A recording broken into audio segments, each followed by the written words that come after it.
Après un certain nombre de publications, voilà que vous venez encore avec un autre document. Quel est le titre de ce présent document? Alhamdulillah Rabbil Alamin, wa salatu wa salam ala ashrafil mursalin. Et après 2 livres, le premier c'est L'Islam et la paix dans le monde, le second, Vaincre la bombe atomique sans un seul coup de feu. Après ces 2 livres édités en français, alors cette fois-ci je vise le public arabophone avec un livre intitulé Asda'un Adabiyya fi Ajwa'in Ifriqiyya, les échos de la littérature dans un contexte africain. Voilà, donc j'ai ramassé pêle-mêle des œuvres littéraires que j'avais écrites en Arabie Saoudite pour participer à des concours de littérature au sein de l'université Imam Bin Saoud de Riyad, alors qui ont été sélectionnés et primés. Alors j'ai jugé bon de les republier dans le contexte burkinabé en ajoutant certaines œuvres alors, émanant de ce nouveau contexte. Alors c'est ça qui fait maintenant le titre. Alors, et le livre a presque 85 pages, sur 85 pages, et avec 2 chapitres. Le premier, ce sont les récits. Vous savez que la littérature, on appelle ça un nasr.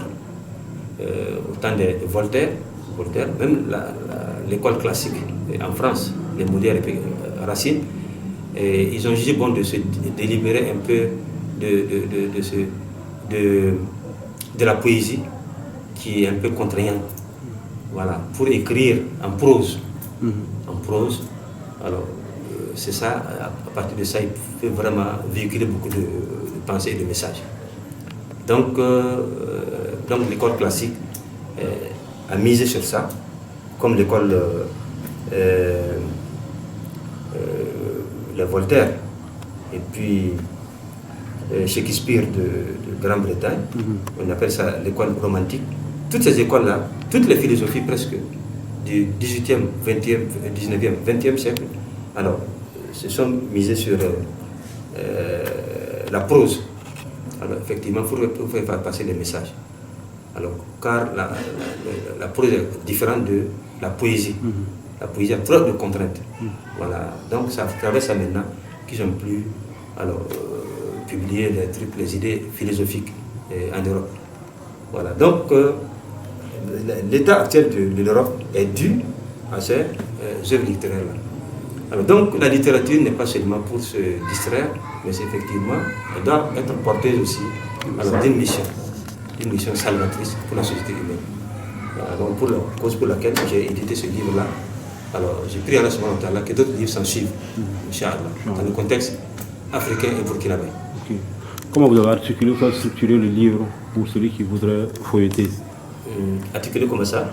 Il y a 2 chapitres. Le premier chapitre est consacré à quoi? Au récit. On appelle ça les contes. Al-Qissa, Al-Qasira. Voilà, ça vaut pas le volume du roman. Qissa Qasira. Alors donc, j'ai fait 3 contes là-bas. Souvent même, j'ai mélangé la réalité à la fiction. Alors pour c'est-à-dire faire passer certains messages. Alors l'autre chapitre, le second chapitre, c'est Al-Maqala, l'essai. Alors là-bas j'ai 5 titres, et parmi lesquels, par exemple, Hitler n'est pas moi. Hitler n'est pas moi. Alors pour dire effectivement, même s'il est enterré quelque part, et ça même c'est resté mystérieux, personne ne peut dire qu'il a vu sa tombe. Voilà, donc c'est une disparition mystérieuse. Donc il a disparu physiquement, mais ses pensées et ces choses continuent d'exister. D'ailleurs même, l'injustice, le racisme, ouais, aujourd'hui en Occident, ce sont les nationalistes là qui sont en vogue partout, dans les sondages. Ça veut dire qu'Hitler a disparu physiquement, mais il continue d'exister avec cette injustice, en tout cas, qui gangrène nos sociétés. Voilà, donc ça c'est un titre. Il y a un autre titre, le fait que l'homme, alors, après s'être trouvé sur cette terre-là, alors, a nié carrément son créateur. Voilà, cette négation a fait qu'aujourd'hui, nous sommes arrivés là où nous sommes. Le meurtre, le terrorisme, ainsi de suite. Et l'homme a brandi haut le slogan de la démocratie au détriment de la religion. Les gens ne veulent plus le dire. Voilà, donc ça c'est un autre titre. Donc j'ai essayé, en tout cas, de diversifier un peu ces titres-là alors à travers lesquels je vais faire passer des messages. Okay.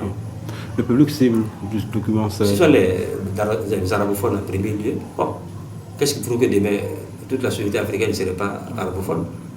Il y a une tendance maintenant d'islamisation de toutes les populations. Si vous voyez qu'il y a une pression actuelle sur l'islam, c'est parce qu'on sait, c'est comme les choses, les magiciens qui avaient dit à un certain pharaon que les enfants d'Israël, c'est eux qui seront la cause de la chute de ton pouvoir.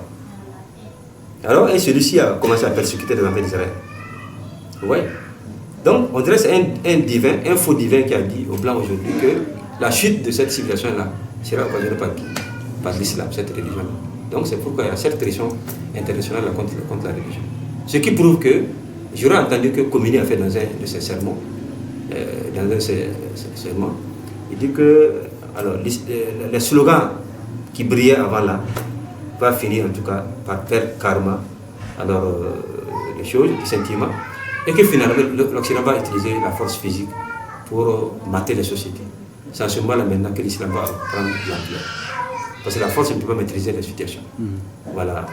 Donc, alors on souhaite que tout musulman un jour puisse parler l'arabe correctement, puisse lire ses livres et lire en premier lieu le noble Coran et la tradition prophétique.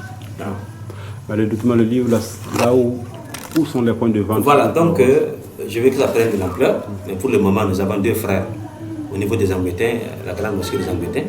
L'un s'appelle Dhul Qarnayn, celui qui a deux cornes alors qu'il n'a pas de cornes. Son numéro est 78 84 06 09. Le second s'appelle Ibrahim Abdel Wahab. Son numéro est 78 83 87 95. Non, le livre ne dépasse pas. Je ne veux rien. Je veux seulement ce que j'ai dépensé. Non, donc 1000 francs par livre. Okay. Alors qu'Allah nous assiste et qu'Allah bénisse notre cher pays. Alors que la paix revienne partout, Inch'Allah.